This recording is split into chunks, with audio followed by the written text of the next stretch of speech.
Hi friends, welcome back to தகவல் சங்கமம். அர்ஜுன் கொஞ்சம் ஹைட்டாக தெரியாதுன்னு நினைக்கிறேன். ஏன்னா அவன் ஸ்கூலில் வந்து முட்டி போட்டுட்ருக்கான். ஸோ அதனால் உங்களுக்கு ஹைட்டாக இருக்காப்புல இருக்கான் அவங்களுக்கு. வணக்கம். தகவல் சங்கமம் நேயர்கள் அனைவருக்கும் ஆயுத பூஜை மற்றும் விஜயதசமி நல்வாழ்த்துக்கள்.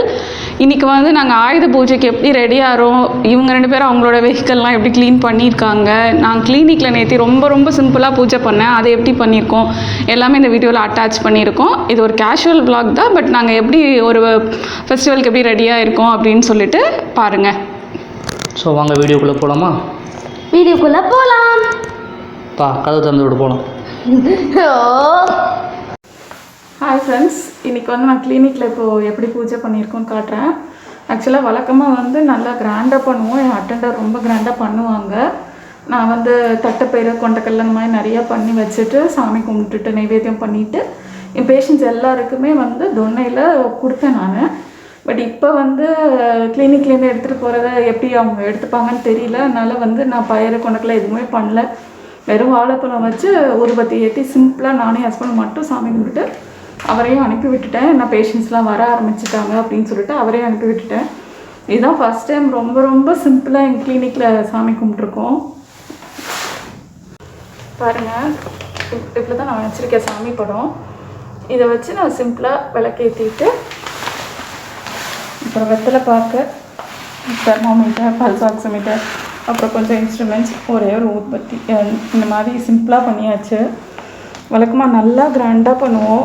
இந்த தடவை வந்து இங்கே வைக்கிற பிரசாதம்லாம் வெளியில் பேஷண்ட்ஸ்லாம் வாங்கிப்பாங்களா, யாரும் வாங்கிப்பாங்களான்னு தெரியல. கிளினிக் இன்ஃபெக்ஷன் அப்படி ஏதாவது நினைப்பாங்க அப்படின்ட்டு வெறும் ஒரு வாழைப்பழம் தான். அவ்வளோதான். ரொம்ப சிம்பிளாக ஃபஸ்ட் டைம். ரொம்ப கஷ்டமாக இருக்குது. பட் சீக்கிரம் இதெல்லாம் மாறணும்.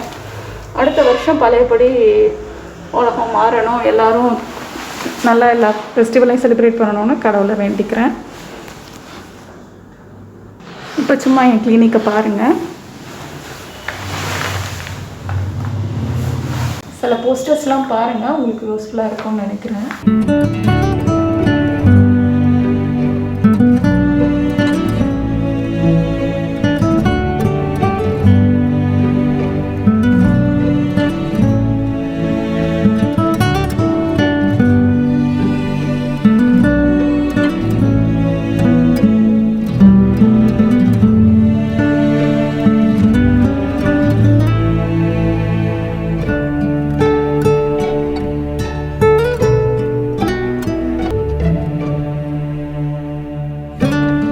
ரொம்ப சிம்பிளாக முடிஞ்சிச்சு ஆயுத பூஜை, சரஸ்வதி பூஜை. இதுதான் ரொம்ப சிம்பிளாக இருக்குது. எனக்கு ரொம்ப கஷ்டமாக இருக்குது.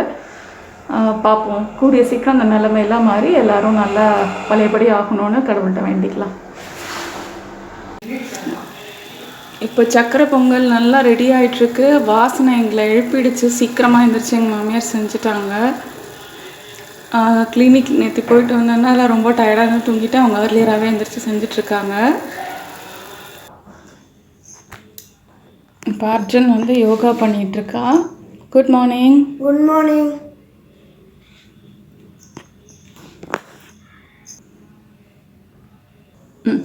அனைவருக்கும் ஆயுத பூஜை மற்றும் விஜயதசமி நல்வாழ்த்துக்கள். சரி, இப்போது அர்ஜுன் என்ன பண்ண போகிறா? யோகா முடிச்சுட்டு என் சைக்கிளில் நான் துடைக்க போகிறேன். அவங்களோட வாகனத்தை சுத்தம் செய்யவிருக்கிறார்கள். அர்ஜுன் வந்து அவனோட சைக்கிளை க்ளீன் பண்ண போகிறான். அவங்க அப்பா அவங்க காரை க்ளீன் பண்ணிகிட்ருக்காங்க. எல்லாம் ஆயுத பூஜைக்கு ரெடி ஆகிட்டுருக்கு. ஸோ ஃபஸ்ட்டு நம்ம அவங்க டேடி என்ன பண்ணுறாங்கன்னு போய் பார்க்கலாமா? பார்க்கலாம் வாங்க. காலையிலேயே ஆகி வந்து ஏதோ கோச்சிட்டு திரும்பி உட்காந்துட்ருக்கா. என்னன்னு தெரியலையே. நேராக உட்கார வச்சாச்சு. அர்ஜுன் வந்து அவரோட சைக்கிளை க்ளீன் பண்ணிகிட்ருக்காரு. க்ளீன் பண்ணி இன்றைக்கி அவங்க சைக்கிளுக்கும் அவங்க டேடி காருக்கு வைக்கும்போது சைக்கிளுக்கும் வைக்கணும், குங்குமம் பொட்டெல்லாம் வைக்கணும்னு சொல்லியிருக்கான், பூவெல்லாம் வைக்கணும்னு. அதனால் க்ளீன் பண்ணுறான். நாங்கள் வரிசையாக ஒவ்வொரு சைக்கிளை இங்கேயே வச்சுருக்கோம். இதை யார்ட்டையுமே கொடுக்காம அப்படியே இருக்குது எல்லாமே. இது வீட்டுக்குள்ளே ஓட்டுறதுக்கு, அது வெளியில் ஓட்டுறதுக்கு. ஏம்மா? இப்போ சைக்கிளில் சைட்லலாம் வீல் எடுத்துகிட்டு இப்போ 1 வீக்காக தான் இங்கே ஓட்டிகிட்ருக்கான். அது முன்னாடி சைடில் வீல் இருக்கும். ஓகேம்மா, தொடச்சிட்ருங்க, நான் வரேன். இப்போ நீங்கள் எங்கே இருக்கீங்க? லிஃப்ட்ல தான் இருக்கும். எங்கே போகிறீங்க? டேடியை பார்க்க போகிறோம்.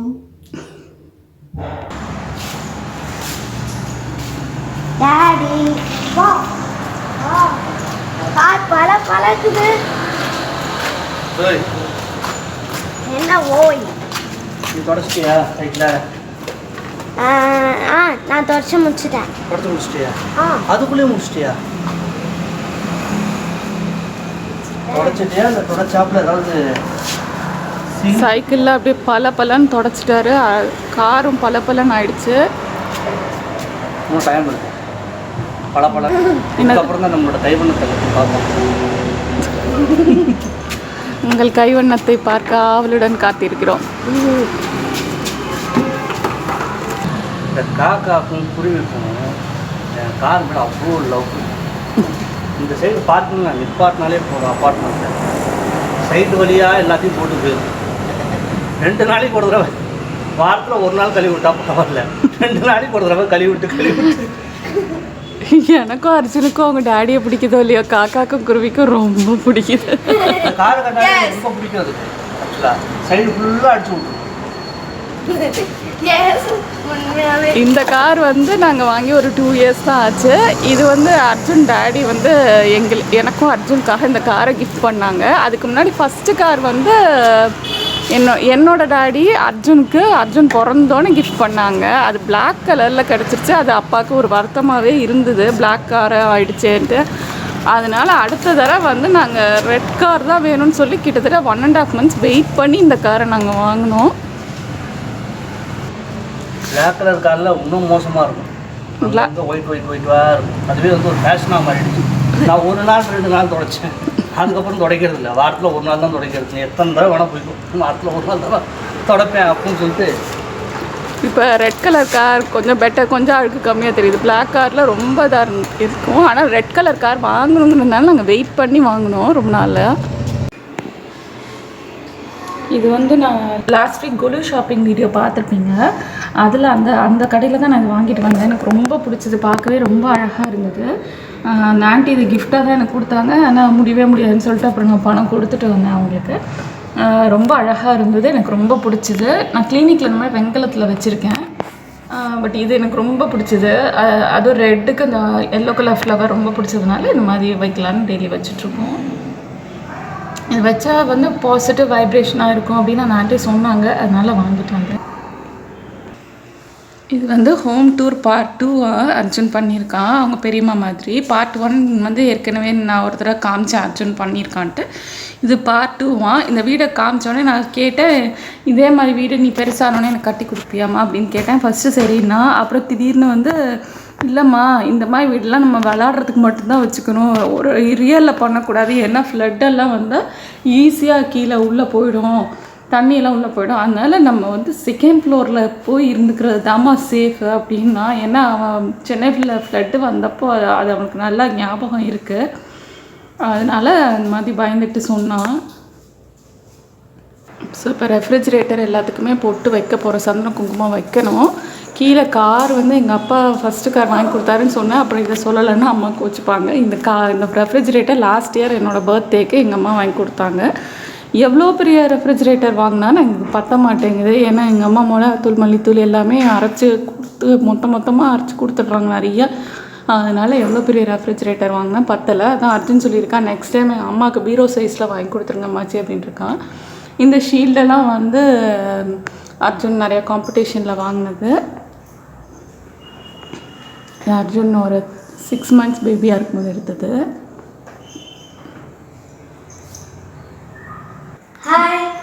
அர்ஜுன் டேடியும் வெஹிக்கிள்ஸ்லாம் க்ளீன் பண்ணிவிட்டு வந்தோடனே சாமி கும்பிடலாம். ஸோ இன்றைக்கி காலையில் பிரேக்ஃபாஸ்ட்டுக்கு வந்து நான் செட்டிநாடு கார சட்னியும் தேங்காய் சட்னி வரமிளகா போட்டு பண்ணியிருக்கேன். இந்த செட்டிநாடு கார சட்னியோட ரெசிபியை நான் இன்னொரு வீடியோவில் ஷேர் பண்ணுறேன். இந்த தேங்காய் சட்னி வந்து நான் வேறு மாதிரி பண்ணுவேன். ஸோ அதோட ரெசிபி மட்டும் எண்ட் ஆஃப் த வீடியோவில் நான் அட்டாச் பண்ணுறேன். நீங்கள் தேவைப்படுறவங்க பார்த்துக்கோங்க. என்னோட இந்த வீக் நவராத்திரி ஸ்பெஷல் ட்ராயிங்ஸ் எல்லாம் பார்க்குறீங்களா? வாங்க பார்க்கலாம். துர்கை அம்மன் டிராயிங்,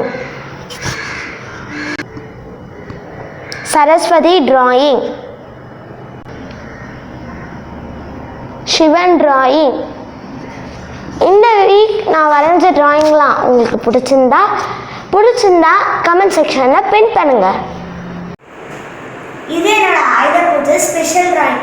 என்னோட அம்மாக்கும் டேடிக்கும்.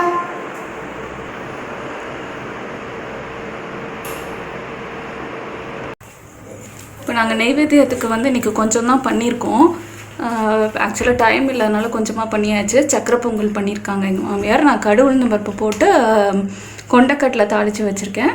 அப்புறம் பழங்கள், பொரி, அப்புறம் அர்ஜுனோட புக்ஸ் எல்லாமே கொஞ்சம் புக்ஸ் வந்திருக்கு இப்போது சாமி கும்பிட்றதுக்கு. ஸோ நாங்கள் பூஜை முடிச்சுட்டு வெளியில் போய் காருக்கெலாம் எப்படி அலங்காரம் பண்ணுறோன்னு காட்டுறோம்.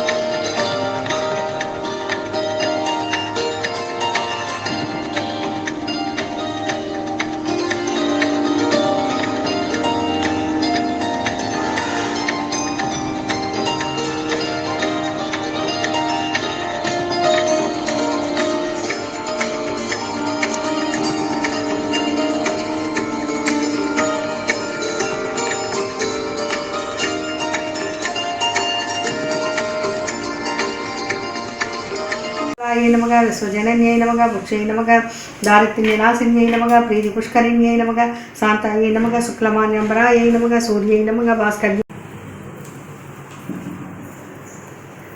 இன்னைக்கு லன்ச் வந்து நான் வந்து பச்சை மிளகாய் சாம்பார், கத்திரிக்காய், முருங்கைக்காய் போட்டு வச்சுருக்கேன். ப்ளஸ் வாழைக்காய் வறுவல் வச்சுருக்கேன். இது ரெண்டோட ரெசிபியுமே வந்து எங்களோட வீடியோஸில் இருக்குது. ஸோ அதை வந்து கீழே டிஸ்கிரிப்ஷன்லையும் நான் அந்த லிங்க் ஷேர் பண்ணிடுறேன். பாமாக்கா வந்து ஒரே ரெசிபியில் இது ரெண்டுமே பண்ணியிருக்காங்க ஒரே வீடியோவில். ஸோ அதை நீங்கள் பண்ணணுன்னா பார்த்து பண்ணிக்கோங்க. இந்த சாம்பாரை வந்து எங்கள் அம்மா வந்து எங்கள்கிட்ட பச்சை மிளகா சாம்பார்னு சொல்ல மாட்டாங்க, வெள்ளை சாம்பார்னு சொல்லுவாங்க. எங்கள் ஃபேமிலியிலேயே எல்லாருமே ரொம்ப அடிக்கடி செய்கிற ஏதாவது ஒரு ஃபெஸ்டிவலாக இந்த சாம்பார் தான் வைப்பாங்க எல்லா பேரண்ட்ஸுமே. இப்போ பிள்ளைங்க நாங்கள் அதை ஃபாலோ பண்ணிகிட்ருக்கோம். ஸோ நீங்களும் ட்ரை பண்ணி பார்த்துட்டு எப்படி இருக்குன்னு சொல்லுங்கள். ஒரே ஒரு சின்ன சஜஷன் நான் அந்த வ்ளாகில் ஆட் பண்ணுறேன். எனக்கு ரொம்ப நாளாக நான் பயந்த ஒரு விஷயம், அது ரொம்ப சாதாரண விஷயம் தான், ஆனால் நம்ம ஈஸியாக எடுத்துப்போம். ஸோ வேணுங்கிறவங்க இந்த சஜஷனை எடுத்துக்கோங்க. குழந்தைங்க இருக்கிற வீட்டில் 2 பில்லோக்கு நடுவில் தான் எப்பயுமே குழந்தைங்க படுத்திருப்பாங்க.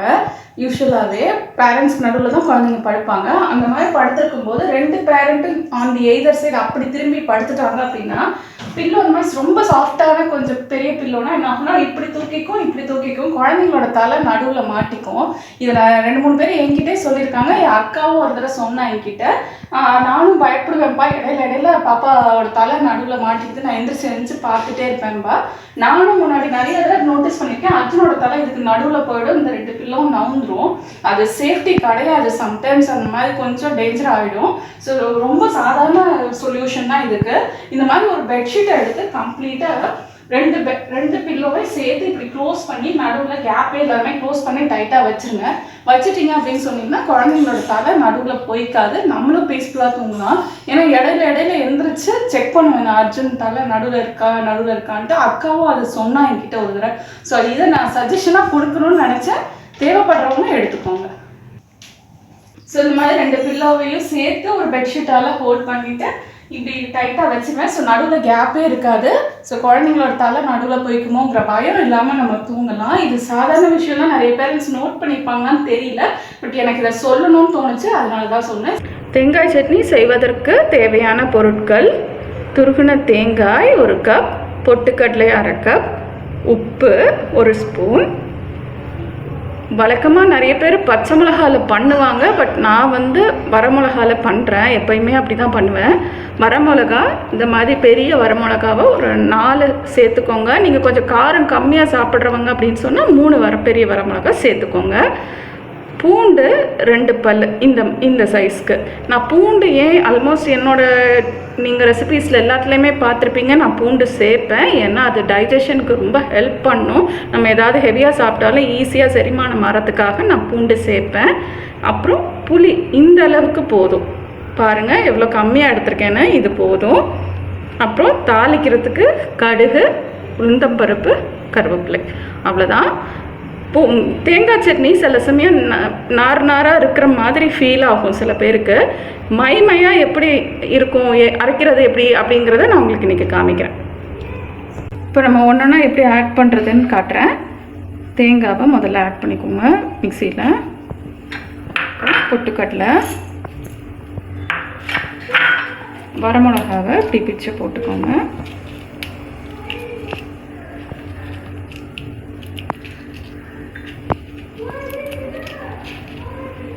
இந்த 2 பல் பூண்டு இருக்கு இல்லையா, அதுவும் புளியும் சேர்த்து போட்டுட்டு உப்பையும் போட்டுக்கலாம்.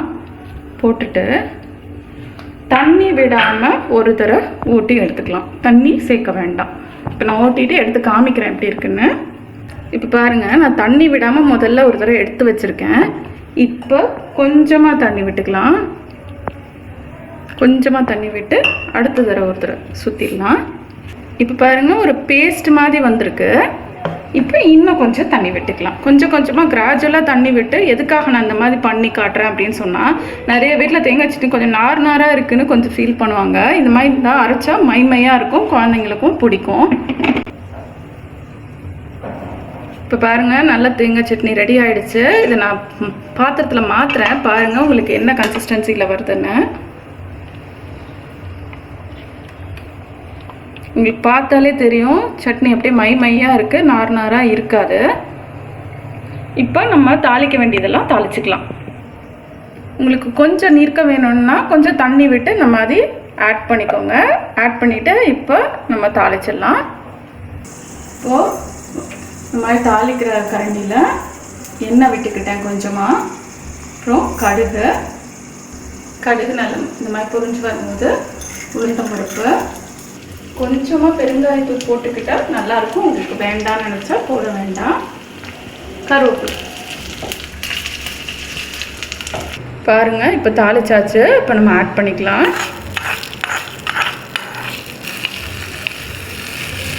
அவ்வளோதாங்க, ஆட் பண்ணியாச்சு. நல்லா கிளறி வெட்டிக்கோங்க. இந்த தேங்காய் சட்னி இட்லி தோசைக்கு மட்டும் இல்லை, சப்பாத்திக்கும் ரொம்ப டேஸ்ட்டாக இருக்கும், புளி சாதத்துக்கும் ரொம்ப நல்லாயிருக்கும். செஞ்சு பார்த்துட்டு கமெண்ட் பாக்ஸில் மறக்காமல் பின் பண்ணுங்கள். ஸோ இந்த வீடியோ உங்களுக்கு பிடிச்சிருக்கும்னு நம்புகிறோம். இந்த வீடியோ உங்களுக்கு பிடிச்சிருந்தா மறக்காமல் இந்த வீடியோவை லைக் பண்ணுங்கள், ஷேர் பண்ணுங்கள், சப்ஸ்கிரைப் பண்ணுங்கள். நன்றி, வணக்கம்.